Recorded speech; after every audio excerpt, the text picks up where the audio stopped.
What is up, everyone? Quinn here, back with another video, and today I'm going to be talking about some target monster wide receivers. So these are players who have consistently been able to command targets at a very, very high level. I think a lot of people typically like to target these wide receivers because they seem pretty safe. You know, if you're consistently getting 8, 9, 10, 11 targets per game, you're probably going to be giving pretty consistent production, especially in PPR formats. But for this specific video, I'm going to be focusing on wide receivers that are going more to like the back end wide receiver 2 range to later on in drafts. If you're picking someone as like the wide receiver 1, 2, 3, you're probably expecting them to be a target monster wide receiver, right? Like Justin Jefferson's going to command targets. Cooper Kupp is going to command targets. We want to be finding these wide receivers just a little bit later on in drafts. So like I said, these are guys more back-end wide receiver 2s to I think I even have like some high-end wide receiver 4s in here. So just 4 wide receivers I'm going to be talking about today. Let me know down below in the comment section what you think about these guys. Now, I'm not necessarily even saying these guys are like great values at their current price. I think most of them are, but I think if you're looking for this specific type of wide receiver who's going to command a ton of targets, I think these guys can kind of step in and fill that role, you know, in your fantasy offenses. But let's just jump into the first target monster wide receiver. It's going to be Deandre Hopkins, and we actually got the news that he was released just a few days ago from the Cardinals. And looking back to last season, like full transparency, I was admittedly too low on Deandre Hopkins heading into last season. He had the suspension, but even the year prior, I kind of thought he was starting to slow down. He really wasn't that target monster wide receiver we ended up seeing last year, so I was too low on him. But in the 9 games he ended up playing, he averaged 10.7 targets per game on a 29.4% target share. So he is still that guy. He is still that elite wide receiver. And I think now that he's a free agent, there are some really, really interesting potential landing spots for Deandre Hopkins. And I think he's probably going to be lined up to command a lot of targets, you know, on most of them. There are some of like the lesser teams where it's like he could step in, be the clear-cut wide receiver 1. If I had to predict like a landing spot, I feel like D-Hop wants to win. He's made his money. He can go to one of these contenders and really, you know, try to add a ring to his overall collection here of accomplishments.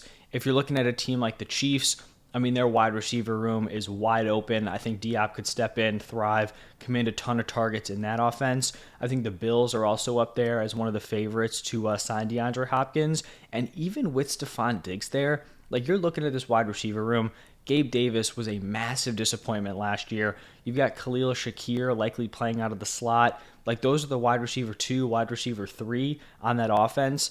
I think DeAndre Hopkins and Stephon Diggs could be a huge 1-2 punch, and I just think both of these guys could still command a ton of volume, even if they're playing, you know, on the field together. So I do expect DeAndre Hopkins' ADP to kind of rise, especially if he does land with one of these great offenses.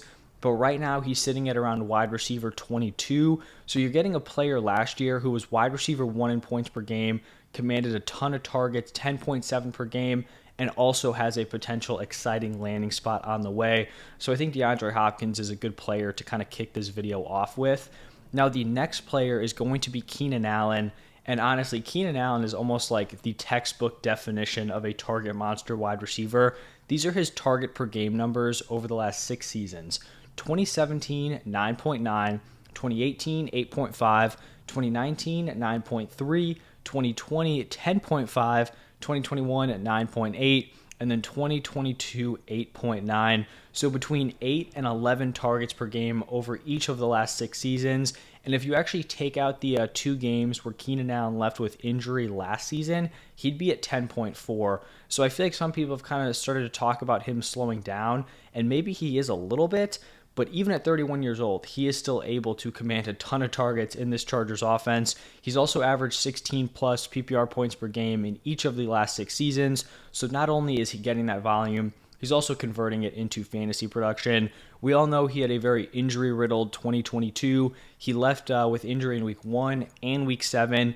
Didn't play a full game until week 11, but from week 11 to the end of the season, Keenan Allen averaged 18.8 PPR points per game, and that was while only scoring 4 touchdowns.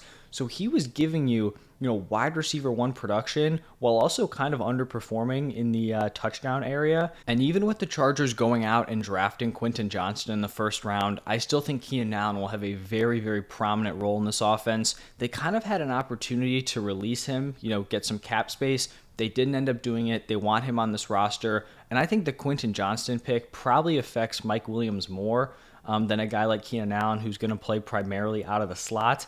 I also think last year, it doesn't get talked about enough that Justin Herbert was not 100%. He was pretty banged up throughout that entire season. We should be getting a fully healthy Justin Herbert heading into 2022. I think this Chargers offense is going to look a lot better with new offensive coordinator. They add some weapons. And so I think Keenan Allen is really lined up here as a pretty serious value in drafts. He's being drafted as like a borderline wide receiver 2.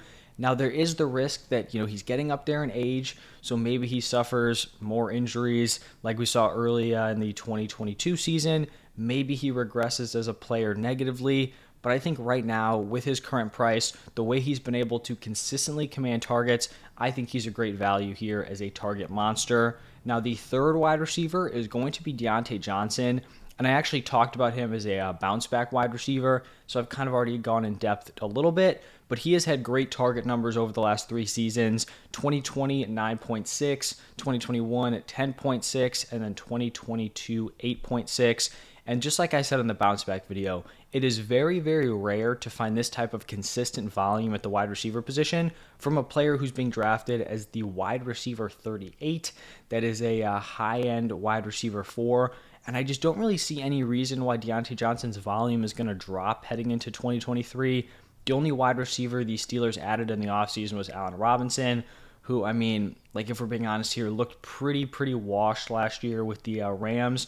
So I think Diontae's set up to improve. I love the value you're getting him at here with his ADP. And the Steelers were actually pretty close to league average when it came to pass attempts per game, but I don't really see that number kind of dropping. I feel like they're set to stay in the same range, maybe improve a little bit. And I just think in general, the efficiency should go up. The touchdown should go up. So if he can stick somewhere between 8 and 11 targets per game, I think he's going to be a smash pick at wide receiver 38. Now, my fourth and final potential target monster wide receiver is going to be Marquise Brown.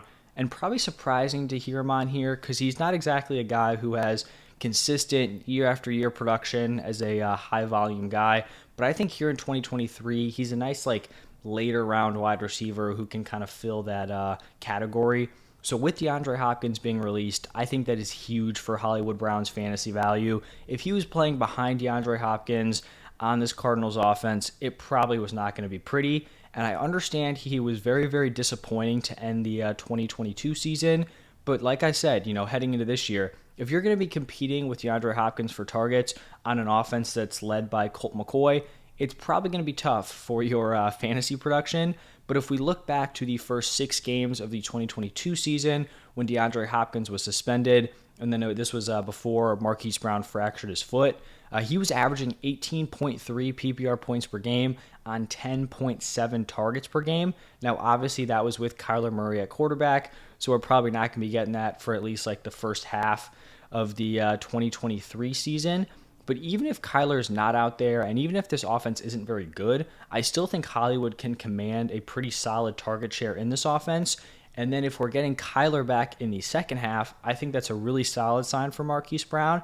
And now, personally, I don't really like Kyler Murray this year coming off of that ACL, because if you're giving me a Kyler Murray at quarterback who's limited in the rushing department, that's kind of what gives him that extra edge. So coming off the ACL tear, potentially playing half the season, I don't really love Kyler for fantasy, but if we could be getting a more pass-heavy Kyler Murray, I think that's only a plus for Marquise Brown. It does seem like his ADP is kind of rising. He was originally being drafted behind Diontae Johnson. I believe he's jumped him on Underdog now that he's kind of lined up to be the wide receiver 1. So obviously, a Marquise Brown isn't going to be as locked in for targets as maybe a DeAndre Hopkins or a Keenan Allen, but I think at his price, he kind of fills that role as a guy who could command a ton of targets, and you're getting him kind of later on in drafts. So those are going to be my 4 target monster wide receivers: DeAndre Hopkins, Keenan Allen, Diontae Johnson, and Marquise Brown. Let me know what you guys think about these players. Do you think they're going to be able to command targets?